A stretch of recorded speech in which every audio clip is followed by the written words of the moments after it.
नमस्कार, मैं मनभूषण कुमार आप सबको मैं अपने YouTube चैनल पर स्वागत करता हूं। आज पंडित अटल बिहारी वाजपेयी के अनकहे किस्से की कड़ी में यह 9वीं कड़ी है जो आप सबों के सामने मैं प्रस्तुत करना चाहता हूं। वाजपेयी जी बहुत विद्वान थे, लेकिन यह घटना 1962 के चुनाव में घटित हुई। उसके बाद उनके सोच की है, जिसमें 1962 के लोकसभा चुनाव में वो दो जगह से बलरामपुर और लखनऊ से लड़े थे, लेकिन वो पराजित हो गए। पराजित होने के बाद उनका मन बहुत छोटा हो गया। वो बलरामपुर फिर जाना नहीं चाहते थे, क्योंकि उन्होंने जिस प्रकार से कार्यकर्ताओं का सेवा किया था, पूरी 5 साल पूरी एक युवा सांसद के रूप में लगन निष्ठा से एक तरफ तो क्षेत्र को सींचा था, दूसरी तरफ सदन में कोई भी ऐसा मौका जाने नहीं दिया था जिसमें उन्होंने अपना वक्तव्य से प्रधानमंत्री नेहरू को प्रभावित नहीं किया था, और जनता के हित के लिए उन्होंने अपना आवाज़ को बुलंद नहीं किया था। लेकिन जनता महान है, जनता ही जनार्दन है। वो 1962 में जब बलरामपुर से लड़े तो उनको वहाँ के जनता ने पराजय दे दिया।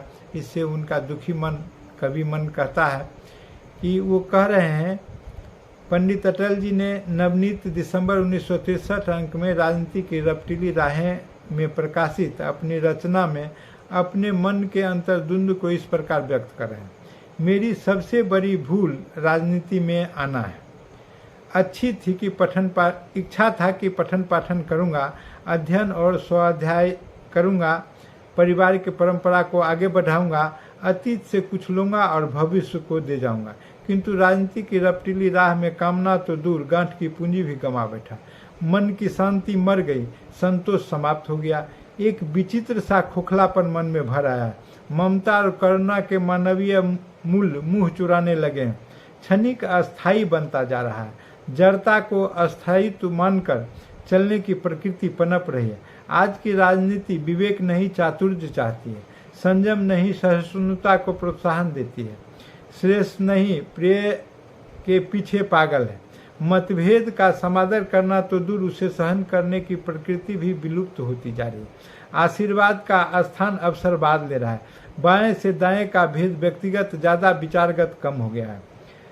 सब अपनी गोटी लाल करने में लगे हैं। उत्तराधिकार के शतरंज पर मोहरे बिठाने की चिंता में लीन है।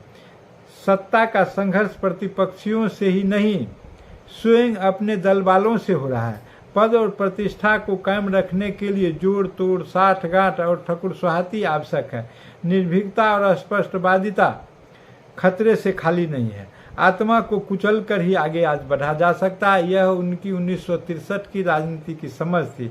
और आगे वो कहते हैं, इसमें संदेह नहीं कि जिस राजनीतिक दल से मैं संबंध हूँ वह अभी तक अनेक बुराइयों से अछूता है, किंतु उसमें ऐसे अनेक व्यक्ति की संख्या बढ़ रही है जो हल्की फुल्की आलोचना में रस लेते हैं और प्रतिपक्षी की प्रामाणिकता को खुले रूप में संदेह प्रकट करना अपना अधिकार समझते हैं।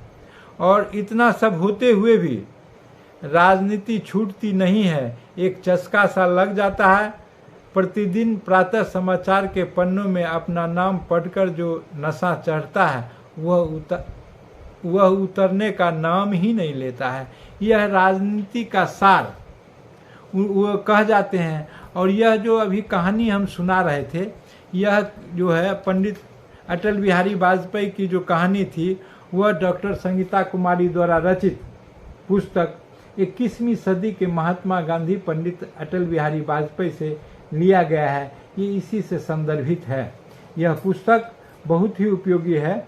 और इस प्रकार से आप देखेंगे तो पंडित अटल बिहारी वाजपेयी ने जो अनुभव किया, और वो आज पूरी तरह से फलीभूत हो रहा है। आज के राजनीतिक अगर इस मर्म को समझ जाए, जिसको पंडित अटल जी ने 1963 में अपनी लेखनी के माध्यम से सबों के समक्ष पहुंचाने का कार्य किया था, जो संक्षेप में है, सारगर्भित है, लेकिन राजनीति के समस्त मर्म को चंद पंक्तियों में उतार कर आज के राजनीतिज्ञों के लिए, आज के नए पीढ़ियों के लिए परोस कर रख दिया, जिससे सबों को सीख लेने की जरूरत है कि राजनीति का स्तर किस प्रकार से नीचे नीचे होते जा रहा है। इसमें अच्छे आदमी का आना नितांत आवश्यक है। यह इसलिए हो रहा है कि अच्छे आदमी पूरे बल के साथ नहीं आ रहे हैं, और जो अच्छे आदमी आ भी रहे हैं तो बुरे आदमी से संगति कर ऊंचाई पर जा रहे हैं। क्योंकि राजनीति का भी एक अपना गणित है, एक अपना समीकरण है, एक अपना विज्ञान है।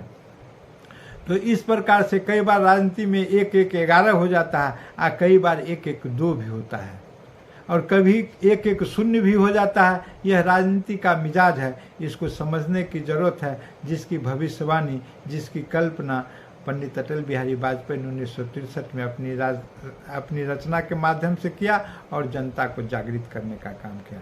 अगर यह वीडियो पसंद आई हो तो सब्सक्राइब करें और बेल आइकन दबाने का काम करें।